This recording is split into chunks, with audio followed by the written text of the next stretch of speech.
Hey trackies, welcome back to another video. Please remember to smash that subscribe button, hit the like button as well. That's how the video gets to the YouTube algorithm.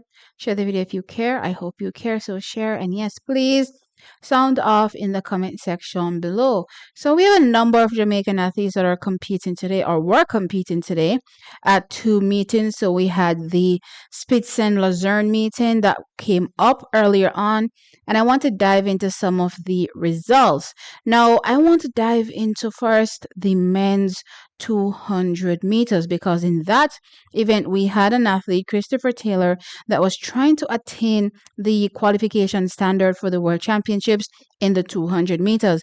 That qualification standard being a 20.16 seconds. Now, he came up in heat 2 and he actually won that heat, and he ran a 20.49 seconds. So that essentially means that Christopher Taylor unfortunately did not hit the qualification standard for the 200 meters. Now, as things stand right now, we've qualified two athletes. Right now, we've qualified a Brian Lavelle in the 200 meters, as well as a Adrian Carr. Now, Adrian Carr was fortunate enough to compete in the US and really had a solid performance there, new personal best as well, and hitting that automatic qualification standard. And this is what I'm going to say for Christopher Taylor. Sir, you're heading in the wrong direction if you want to qualify for the World Championships just going off times alone, right? In Europe, it's probably not the best place to be looking for that time. Head on over to the USA. Now, we all know USA, they're famous for having not only really fast tracks, but they're quite windy. Like, the winds are ridiculous. Sometimes it can be, negative against the athlete, and that doesn't really help. But when you hit it, you hit a nice positive wind, like Adrian Carr did recently, a positive 1.8 meters per second wind, and that allowed him to get to that qualification standard. And mind you, I didn't have Adrian Carr actually hitting that qualification standard, which is again 20.16 seconds, but he did, right? Which highlights that Christopher Taylor would have well been capable of hitting that standard if he was likely, to compete at the same meeting. But as I said, just target, a meeting in the USA. Guys, I always talk about, not being a super fan of tracks in the US, and that's because it's really hard to track real performances, I would say, or being able to gauge athletes properly, because a lot of times you're like, how much of an assistance was this track or the wind in the times that these athletes calculated, and how do we rate these performances against everybody else. And maybe 8 times out of 10, 7 times out of 10, you look and you realize that a lot of these athletes are not able to replicate the performance we see them drop on some of these super fast windy tracks in the US, right? But I don't care about that right now. Right now, I need that track or those tracks because they can heavily assist, right? And I'm hoping that Christopher Taylor will be able to hit that qualification standard again, 20.16 seconds. He has other opportunities. He does go to represent as well at the NACAC Championship. So, he does have some time, right? One step at a time, one meeting at a time. He didn't get it here. Let's see what happens, the next time we see him on the track. But I would love for him to focus on potentially, heading off to maybe the US if he wants to get into that automatic qualification, for that 200 meters. Now, I want to jump into the men's 110 meter hurdles, where this one is quite interesting. So in the A final for the men's 110 meter hurdles, we had Andrew Parchment, Orlando Bennett, and Tyler Mason all competing together. And interestingly, Hansa Parchment placed third, where he ran a season's best 13.26 seconds. In fifth place was Orlando Bennett, 13.36 seconds, and Tyler Mason was seventh with a 13.41 seconds. Now, when I think back to the National Senior Championships and Hansa Parchment, he really just let that race get away from him pretty much, and that is why he found himself out of the qualification.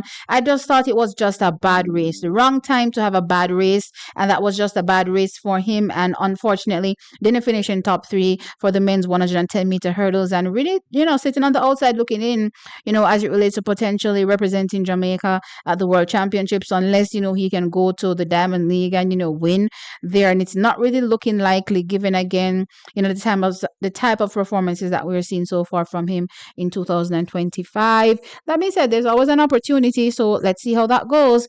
Now, jumping on over from that event, I want to jump into the men's 400 meters where we had Rusheen McDonald also eyeing the qualification standard for the men in the 400 meters, that standard being a 44.85 seconds. So he took to the heat or his final for the men's 400 meters where he placed second and clocked a 45.30 seconds. Again, I will highlight that it's not that the performances aren't good, but I do think that these meetings in Europe, these tracks as well, they're not the best conditions. The weather there seems to be chilly as well, most of the time. So I don't necessarily think these are the best conditions, for our athletes to try to get, qualification standards. But, I think this was a pretty solid, performance given what we've seen from him so far this year. This is pretty consistent of a Rusheen McDonald. So I definitely think that, he'll be able to hit up another meeting and get to that time. He looked really, really fantastic in Kingston, missed out on the time. I won't knock him for what he did because sometimes you just have to make a statement, and statement he made. And I was really excited to see that from him. So I'm wishing him all the best for the other meetings that he has lined up after this. Now let's jump on over into the women's 100 meters where we had Janelle Smith walk away with the win there. Really, really solid run from her in the A final. Loved it absolutely. And actually, I'm keeping my eye on Janelle Smith. This season came, out at the national championships looking really, really good, right? Before that, we saw at the Racers Grand Prix, and that was an indication that Janelle is back and ready to go. Turned up at the national championships and did, fantastic there.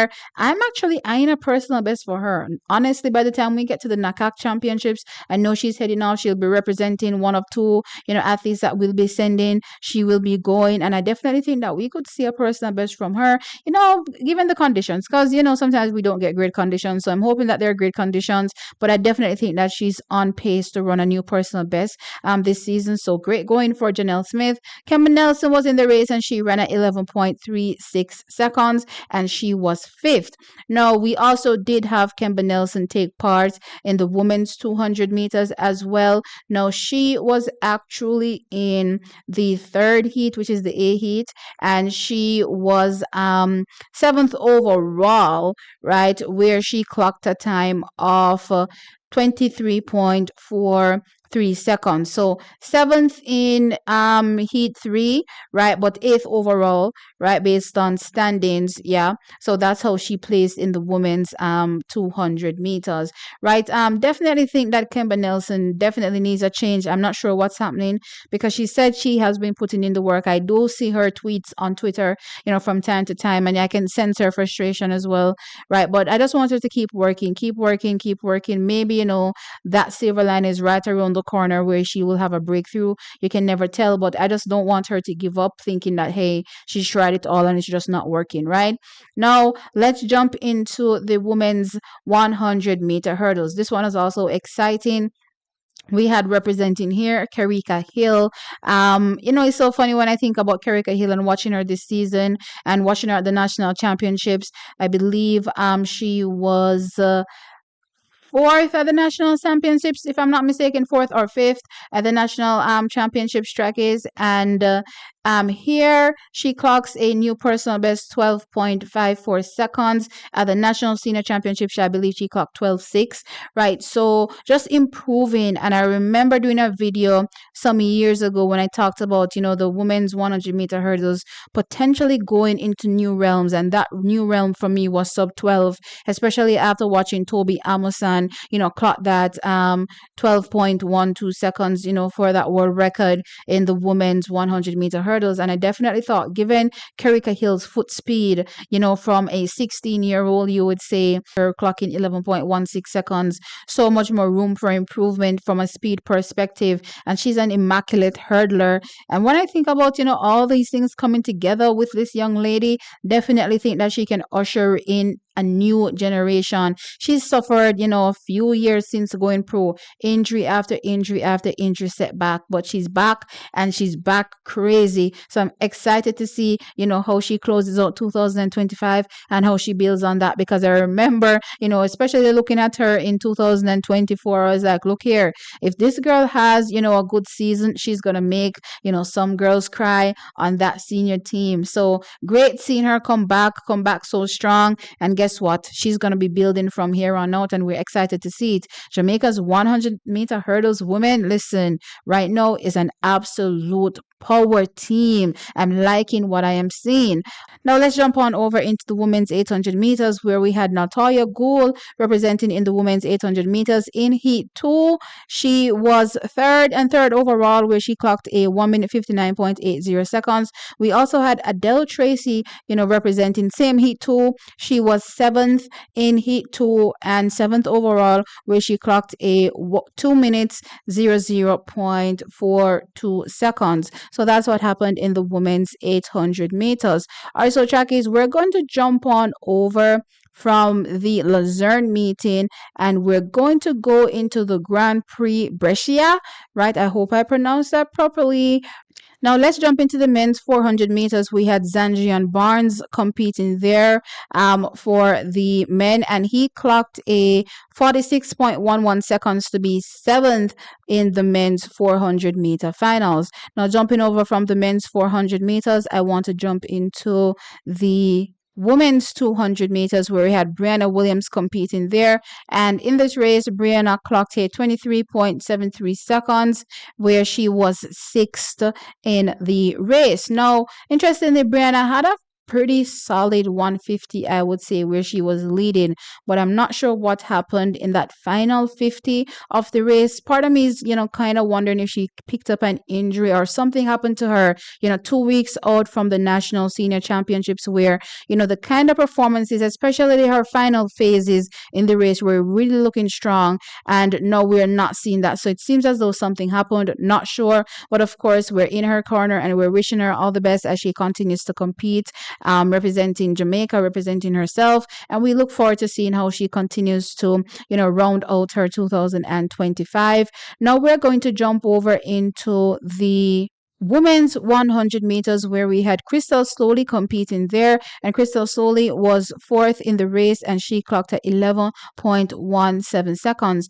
Now in the men's 100 meters, we had Michael Campbell. In that race, he was third, and he clocked a 10.18 seconds, season's best for him. We also had Dominic Williams. He was seventh, and he ran a 10.28 seconds in the race. All right, so trackies, we're going to jump over into some field events, where in the women's high jump, we had representing Lamara Distin, and she jumped a 1.88 meters to place fifth in the women's high jump final. Now in the women's triple jump, we had Shanika Ricketts competing, as well as Kimberly Williams. Shanika Ricketts was third, and she jumped a 14.56 meters, and Kimberly Williams was sixth, and she jumped a 13.66 meters.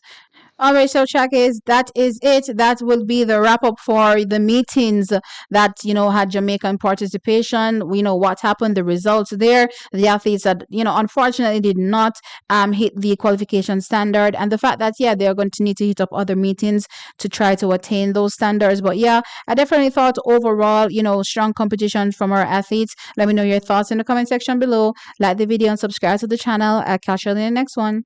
Bye.